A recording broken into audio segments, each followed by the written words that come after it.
Hello everyone. आज हम करेंगे टाइप्स ऑफ एवोल्यूशन। एवोल्यूशन के जो है टोटल 3 टाइप्स हैं, micro evolution, macro evolution and mega evolution. तो जैसे कि हमारे नाम से इंडिकेट हो रहा है माइक्रो एवोल्यूशन, माइक्रो मतलब बिल्कुल ही माइन्यूट चेंजेस आना। ठीक है, सबसे पहले तो हम यही यहाँ पे इसको एक इसकी डेफिनेशन यही से क्लियर हो जाती है कि माइक्रो मतलब बिल्कुल ही माइन्यूट चेंजेस आना।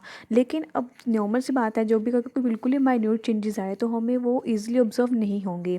ठीक है, तो इसका मतलब यहाँ पे इवोल्यूशन तो हो रहा है, तो इसका मतलब जितने भी माइन्यूट चेंजेस हैं ये सारे एक्यूमुलेट होते गए।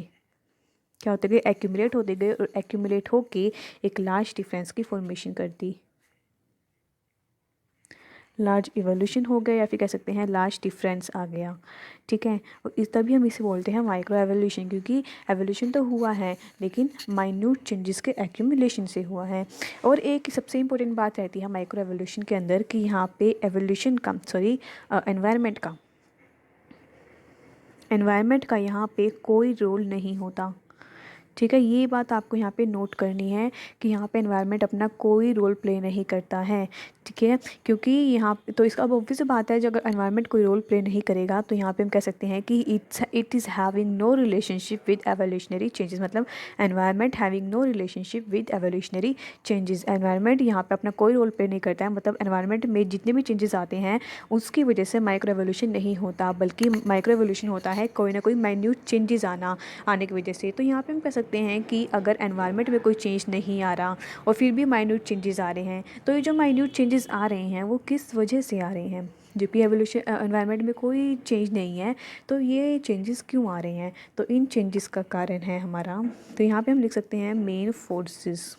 मेन फोर्सेस मतलब ऐसे कारण जिससे हमारे माइक्रो एवोल्यूशन हो रहा है, और वो हो सकते हैं हमारे बिल्कुल नॉर्मल, बिल्कुल ईजीएस्ट थिंग, रिकम्बिनेशन, जो कि हमें पता है व्हाट इज़ रिकम्बिनेशन। ठीक है, तो ये रिकम्बिनेशंस की वजह से या फिर जीन म्यूटेशन की वजह से कह सकते हैं हम।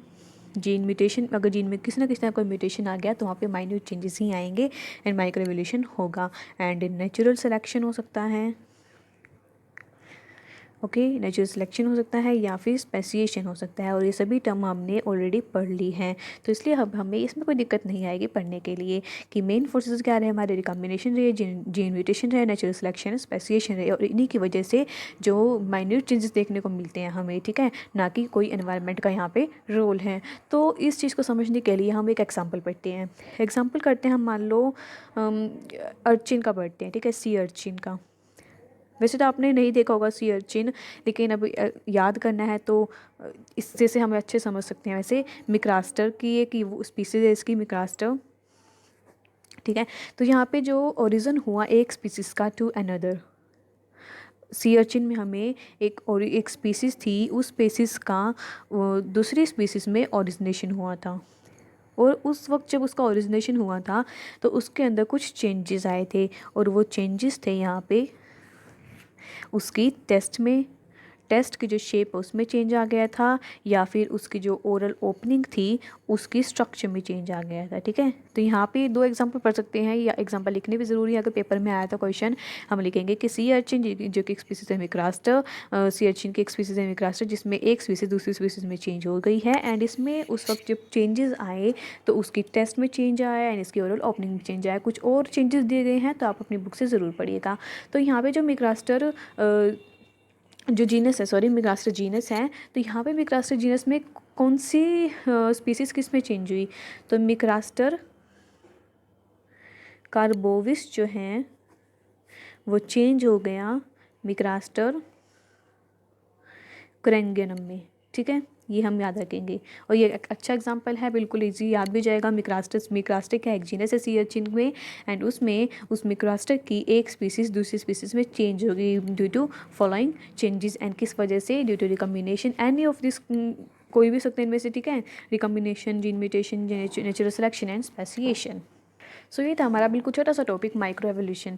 अब पढ़ते हैं मैक्रो एवोल्यूशन। जो मैक्रो एवोल्यूशन मैं आपको इसी पेज पे पढ़ाऊंगी, क्यों? क्योंकि बिल्कुल इजी है। अगर मैं आपको अगर इसकी सिर्फ एक ही डेफिनेशन है, अगर आपने वो सुन ली तो समझो आपका सारा आपको याद आ जाएगा अचानक ही। तो मैक्रो एवोल्यूशन का दूसरा नाम है अडेप्टिव रेडिएशन।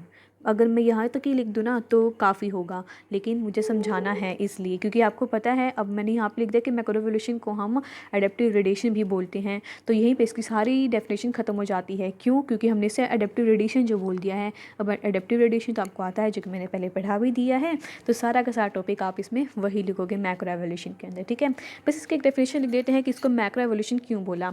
इसको मैक्रोएवोल्यूशन बोला गया क्योंकि यहाँ पे हमने कहा था कि माइक्रो में जो है बिल्कुल माइन्यूट चेंजेस आते हैं, लेकिन मैक्रो के अंदर एक लार्ज और सडन चेंजेस आते हैं, या तो पूरी बॉडी में,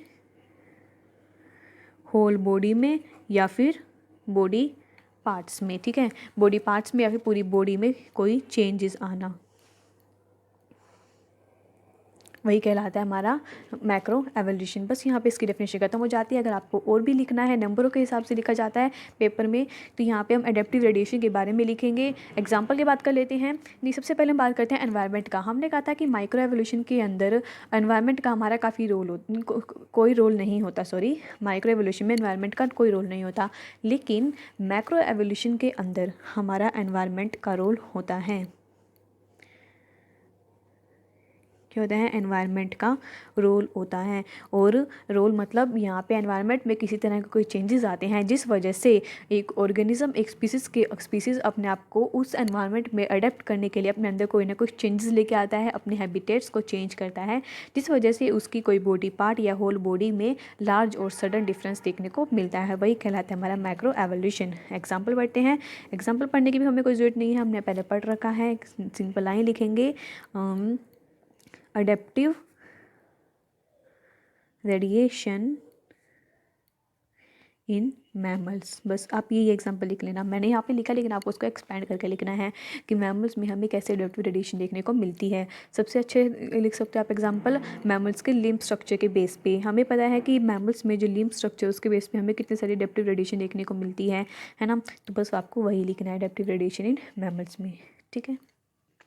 अब हम करते हैं थर्ड टाइप, मैगा एवोल्यूशन। नाम से इंडिकेट हो रहा है मैगा, मतलब काफ़ी ज़्यादा लार्ज चेंज आएंगे यहाँ पे, और किसी एक स्पीसीज़ या फिर एक छोटी मोटी चीज़ों में कोई बॉडी पार्ट्स में चेंज नहीं आएगा। यहाँ पे पूरा का पूरा एक बड़ा ग्रुप चेंज होगा। मतलब कि origin of large group such as family, order, class and phyla. That is मतलब अबव जनरल लेवल, कि एक बड़े से लार्ज ग्रुप में, यहाँ पे बड़े से लार्ज ग्रुप का ओरिजिन होगा, जैसे कि फाइल, पूरा फैमिली, पूरी ऑर्डर, पूरा का पूरा क्लास, ऐसे चेंज हो सकता है, लेकिन सारे के सारे जनरल लेवल से ऊपर रहेंगे, क्योंकि स्पीसीज़ की हमने पहले बात कर ली है ना मैक्रो एवोल्यूशन में, जिसमें एक स्पीसीज़ चेंज हुई थी म्यूक्रास्टर की। तो यहाँ पे उससे ऊपर बात करेंगे तो एक पूरा का पूरा लार्ज ग्रुप की फॉर्मेशन हो जाना ही कहलाता है मैगा एवोल्यूशन। तो इतने बड़े चेंजेस लाने के लिए तो कोई ना कोई प्री एडेप्टेशन ही लगती है, इन्वॉल्व्स प्री एडेप्टेशन। तो क्योंकि आप ये बात हमें इजीली समझ में आ जाती है, क्योंकि ऑब्वियस सी बात है कि इतने लार्ज ग्रुप पे कोई ना कोई ओरिजिन हो रहा है, तो यहाँ पे तो प्री एडेप्टेशन ही काम करेगी। अदरवाइज़ इतनी जल्दी से ही कोई मेगा एवोल्यूशन नहीं हो जाता, यहाँ पे कोई ना कोई प्री एडेप्टेशन रहेगी। और जो प्री एडेप्टेशन है उसकी वजह से जो नए एडेप्टिव जोन में रहने के लिए जो ऑर्गेनिज्म है अच्छी तरह से वेल डेवलप हो जाएगा, उसको कॉम्पिटिशन वगैरह करने की ज़रूरत नहीं होगी, क्योंकि प्री एडेप्टेशन आ चुकी है और उसके अंदर इतने ज़्यादा चेंजेस आ चुके हैं, वेरिएशन पहले से आ चुके हैं, कि वो आगे किसी भी एरिड कंडीशन में अपने आप को इजीली सर्वाइव कर सकता है। मतलब कि प्री एडेप्टेशन से क्या होगा, which enable them to invade a new adaptive zone. Pre adaptation से वो नए एडेप्टिव जोन में अपने आप को अच्छी तरह से उसके अंदर इन्वेड कर सकेंगे, अपने आप को अडेप्ट कर सकेंगे, विच इज़ जो कि devoid of competition and enemies और कॉम्पिटिशन से बिल्कुल परे होगा। वो उसके ऊपर कोई इफेक्ट नहीं डालेंगे, क्योंकि उसके अंदर प्री एडेप्टेशन आ चुकी है जो उसको नए एनवायरनमेंट में रहने के लिए सपोर्ट करेगी। और इस मेगा एवोल्यूशन के अंदर भी हमारे कहीं ना कहीं एनवायरनमेंट का रोल रहता है। तो सिर्फ हमारी माइक्रो एवोल्यूशन के अंदर एनवायरनमेंट का रोल नहीं होता, अदरवाइज मेगा और मैक्रो में एनवायरनमेंट का रोल होता है। और यहाँ पे सबसे अच्छा एग्जांपल पढ़ सकते हैं हम, origin of birds from reptiles. बस इतना सा अगर मैंने इतना सा लिखा है, तो अगर आपने चैप्टर अच्छे से पढ़ा है तो आपको अभी सारा समझ में आ जाएगा कि बर्ड्स का ओरिजिन रेप्टाइल से जो हुआ है तो इसमें हम क्या लिख सकते हैं। ऑब्वियसली बात है, एक लार्ज ग्रुप का जो फॉर्मेशन हुआ है यहाँ पे, ठीक है, बर्ड्स की एकदम एक लार्ज ग्रुप की फॉर्मेशन हुई है फ्रॉम रेप्टाइल से। तो यहाँ पे इतना सा लिखते हैं, अगर आप इतना सा लिख देते हो तब भी नहीं कटते नंबर वगैरह, लेकिन आपको इसको एक्सपैंड करना ही होता है। तो यहाँ पे हम लिख सकते हैं जैसे कि आर्कियोटेरिक्स का एग्जाम्पल। आर्कियोटेरिक्स से हम समझ सकते हैं इसको। आर्कियोटेरिक्स आपको पता है ये एक मिसिंग लिंक है, किसके बीच में है, पता तो होना चाहिए आप सबको, बिटवीन रेप्टाइल्स एंड बर्ड्स के बीच में, ठीक है, रेप्टाइल्स और बर्ड्स के बीच में ये एक मिसिंग लिंक है। कौन, आर्कियोटेरिक्स। क्यों था इसके अंदर, क्यों इसे मिसिंग लिंक कहा गया है, क्योंकि अभी ये एक्सटिंक्ट हो चुका है और उसके पास कुछ ऐसे करेक्टर्स थे जो कि रेप्टाइल्स और बर्ड्स से दोनों से मैच करते थे, और इसीलिए हम कह सकते हैं कि जो बर्ड्स हैं वो रेप्टाइल से ही ओरिजिनेट हुए हैं, ठीक है। तो वहीं एक और एग्जांपल ऐसे पढ़ सकते हैं आप, तो बिल्कुल सेम ऐसे एज इट इज़ कि ओरिजिन ऑफ एम्फीबियंस। एम्फीबियंस का ओरिजिन हुआ है किससे, फिशेस से। ये बात भी आपको पता होगी अगर आपने 11th में अगर आपने वो फाइरा वाला चैप्टर पढ़ा है, तो आप सबको सब कुछ पता होगा कि एम्फीबियन का ओरिजिन रेप्टाइल फिशेस से हुआ है, बर्ड्स का रेप्टाइल से हुआ है, ठीक है, ये सब चीज़ें।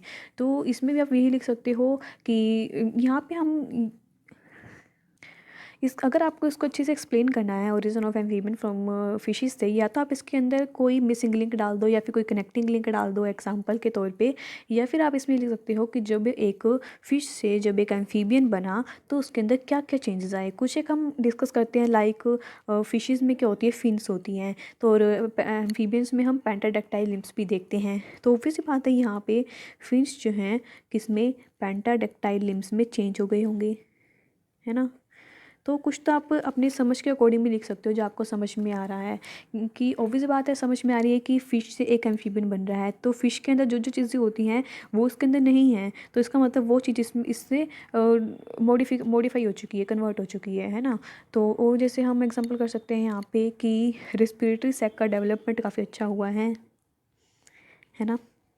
जो रेस्पिरेटरी सैक है उसकी डेवलपमेंट हो चुकी है जिससे वो टेरेस्ट्रियल और उस पर रह सके, एंड उसी तरह इसके लोकोमोशन पे भी काफ़ी इफेक्ट पड़ा है, क्योंकि ये तो टेरेस्ट्री पे चलेगा और टेरेस्ट्री पे चलेगा तो ऑब्वियस बात है इसको लोकोमोशन के लिए सपोर्ट भी चाहिए। तो इसी तरह यहाँ पे हम कुछ एग्जांपल पढ़ सकते हैं कि जैसे कि गर्डल्स होते हैं, तो गर्डल्स के यहाँ पे ऑसिफिकेशन हो गई थी जिसकी वजह से वो ईजिली लोकोमोशन कर सकते थे, अपने आप को प्रोटेक्ट कर सकते थे, ठीक है। और या फिर और एक को कर सकते हैं कि इनके अंदर लेटरल लाइन सिस्टम मिलता है फिशेज़ के अंदर, लेकिन एम्फीबियंस में लेटरल लाइन सिस्टम जो है लॉस्ट हो चुका था बिल्कुल, ठीक है। तो इसी तरह कुछ एग्जांपल हम पढ़ सकते हैं, सॉरी एग्जांपल नहीं, चेंजेस। और यही पे हमारा खत्म होता है मेगा एवोल्यूशन।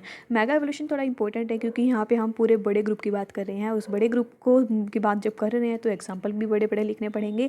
जैसे कि हमने ये लिखा, इतने से लिखने में काम नहीं चलेगा, अगर पेपर में आता है तो आपको इसे अच्छी तरह से एक्सपैंड करके एक दो एग्जाम्पल और ऐड करने होंगे, उसी तरह ये वाला, ओके।